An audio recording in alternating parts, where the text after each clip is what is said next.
안녕하세요, 코딩 클래스의 곰쌤입니다. 첫 번째로 올리는 코딩 강의라 굉장히 설레는데요.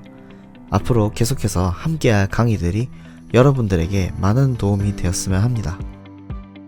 이번 시간에는 간단하게 코딩 도론에 대한 소개를 하고 꼭 알아두셔야 할 코딩 도론과 관련된 내용들을 살펴보도록 하겠습니다. 제품의 구성품과 주의사항에 대한 내용은 제품과 함께 동봉된 사용설명서와 매뉴얼을 참고해주세요.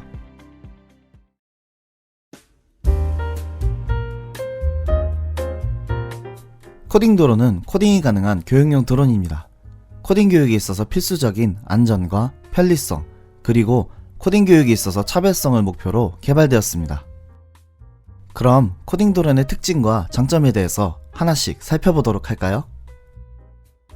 코딩 드론의 첫 번째 장점은 안전성입니다. 드론은 프로펠러가 고속으로 회전하여 비행하기 때문에 조종 중 실수 또는 오동작으로 인한 추락 시 부상의 위험이 큽니다. 코딩 드론은 이러한 드론의 안전성을 고려해서 단단하지 않은 부드러운 재질과 직접적으로 프로펠러가 외부로 노출되지 않도록 프로펠러 가이드가 있는 드론 프레임으로 만들어져 있습니다. 드론으로 코딩 후 비행 실습을 하다보면 예기치 못한 상황이 발생할 수 있는데요. 코딩 드론이 비행 중 외부의 충격 또는 비행 중 상태 이상이 발생했을 때 자동으로 모터를 정지시키는 스마트 비상정지 시스템이 있어서 코딩 교육 중 발생할 수 있는 위험 요소를 최소화하였습니다. 또한 드론의 배터리를 분리했다 연결할 때 또는 드론의 전원을 긴급하게 꺼야 할 상황이 발생했을 때를 대비하여 별도의 배터리 스위치가 있어서 안전하게 드론을 켜고 끌 수 있습니다. 코딩 드론의 두 번째 장점은 편리성입니다. 코딩 드론은 마이크로 오핀 USB 커넥터를 채택해서 PC와 연결할 수 있으며 별도의 USB 드라이버가 없이 바로 연결하실 수 있습니다. 또한 책상에 올려놓고 코딩 실습을 진행하기에 적절한 사이즈로 코딩 교육이 이뤄지는 대부분의 실습 공간에서 사용할 수 있습니다. 모터를 사용하지 않을 경우에는 배터리가 없어도 USB 전원을 통해 동작되기 때문에 꼭 필요한 경우에만 배터리를 연결해서 사용하시면 됩니다. 막상 코딩 공부를 위해 드론을 구매했는데 어디서부터 시작해야 될지 몰라 막막한 분들을 위해서 교육 매뉴얼, 라이브러리, 그리고 유튜브 강의 영상과 같은 교육 컨텐츠를 제공합니다. 다양한 필드 테스트를 통해 검증된 교육 컨텐츠를 통해서 코딩 공부가 더 이상 어렵게 느껴지지 않고 하나씩 완성해 나갈 수 있습니다.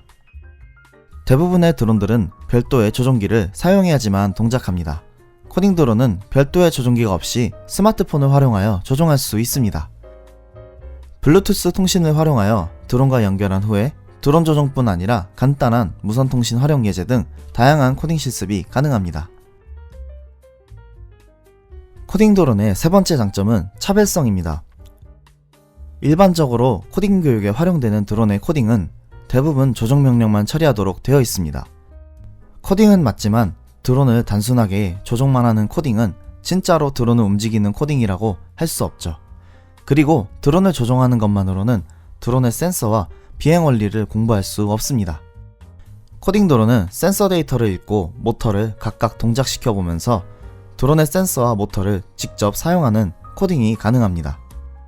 드론의 센서 데이터와 모터의 움직임을 눈으로 보고 실습하면서 드론의 비행 원리를 차근차근 이해하고 활용할 수 있는 능력을 키울 수 있습니다. 자신이 직접 드론을 코딩해서 하나씩 기능을 이해하고 완성해 나가는 과정은 코딩 드론을 통해서만 경험할 수 있는 진정한 드론 코딩이라고 할 수 있습니다. 드론은 공중에서 센서 데이터를 활용해서 비행하므로 높은 난이도의 수식 계산이 필요합니다. 코딩 드론은 이러한 수식 계산을 라이브러리를 통해 쉽게 사용할 수 있어 초급 단계의 사용자도 어렵지 않게 코딩을 할 수 있습니다. 코딩은 크게 스크래치 엔트리와 같은 블록 코딩과 아두이노 스케치나 파이썬과 같은 텍스트 코딩 두 가지의 코딩 방법이 있습니다. 블록 코딩은 연령이 낮은 학생 또는 코딩이 익숙하지 않은 분들을 위해 기초적인 코딩의 이해를 돕기 위한 코딩 방식입니다. 텍스트 코딩의 경우 일반적으로 널리 사용되고 있는 코딩 방식으로 여러분들이 일반적으로 알고 있는 프로그램들은 대부분 텍스트 기반의 프로그래밍 언어들로 만들어져 있다고 보시면 됩니다. 코딩 도론에서는 두 가지의 코딩 방식을 모두 지원하기 위해 텍스트 코딩에서는 아두이노 스케치, 블록 코딩에서는 미국의 MIT에서 개발한 스크래치 엠블럭을 기반으로 교육 매뉴얼과 라이브러리 및 예제들이 준비되어 있습니다. 각각의 언어들이 장단점이 있기 때문에 자기에게 알맞는 코딩 방식을 선택해서 코딩 공부를 시작할 수 있습니다. 그리고 각각의 언어에서 두 가지 학습을 선택해서 진행할 수 있는데요. 직접적으로 드론의 비행 원리를 공부하면서 단계별로 드론을 완성해 나가는 조정 비행 학습, 그리고 일반적으로 진행되는 입력된 소스 코드에 따라 비행하는 자율 비행 학습 두 가지를 선택해서 진행하실 수 있습니다.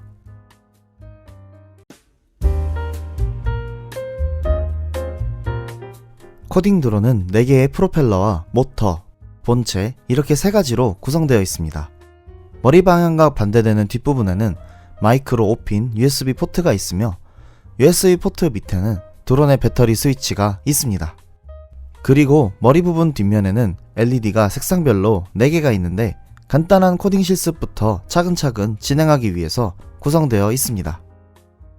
코딩 드론의 주요 센서로 가속도 자이로 센서와 대기압 고도 센서를 사용합니다.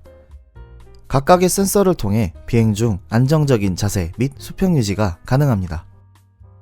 그리고 드론의 무선 조정을 위해 블루투스 4.0을 사용합니다. 스마트폰 어플리케이션을 통해 블루투스를 연결해서 드론을 조정할 수 있으며 PC에서 코딩 드론을 통해 스마트폰과 무선으로 텍스트 데이터를 주고받는 등의 다양한 코딩 교육 실습이 가능합니다. 스마트폰 어플리케이션은 추후 강의를 진행하면서 활용 방법과 함께 자세히 다룰 예정입니다. 궁금하신 분들께서는 아래의 영상 설명란에 참조되어 있는 링크를 통해 다운로드 받아서 사용하실 수 있습니다. 크기나 용도에 관계없이 모든 드론은 하늘을 날아다니는 비행체로서 항공안전법의 규제를 받고 있습니다. 국토교통부 항공안전법에 의거하여 관제권, 비행금지구역, 고도 150m 이상의 영역에서는 사전에 비행 승인이 필요하며 그 외의 지역에서는 12kg 이하의 드론은 자유롭게 비행이 가능합니다. 자세한 내용은 매뉴얼과 항공안전법을 참고해 주시면 되겠습니다. 지금까지 코딩 드론에 대해서 간단하게 소개하고 알아보는 시간을 가졌는데요. 선택할 수 있는 코딩 방식에 따라 강의도 분리가 되어야 하므로 앞으로 진행될 강의는 스크래치 엠블럭을 활용하여 진행되는 강의와 아두이노 스케치를 활용하여 진행되는 강의 두 가지로 나뉘어서 진행할 예정입니다. 각자 본인이 선택한 코딩 방식에 맞게 강의를 따라오시면 되겠습니다. 그럼 강의에서 만나요.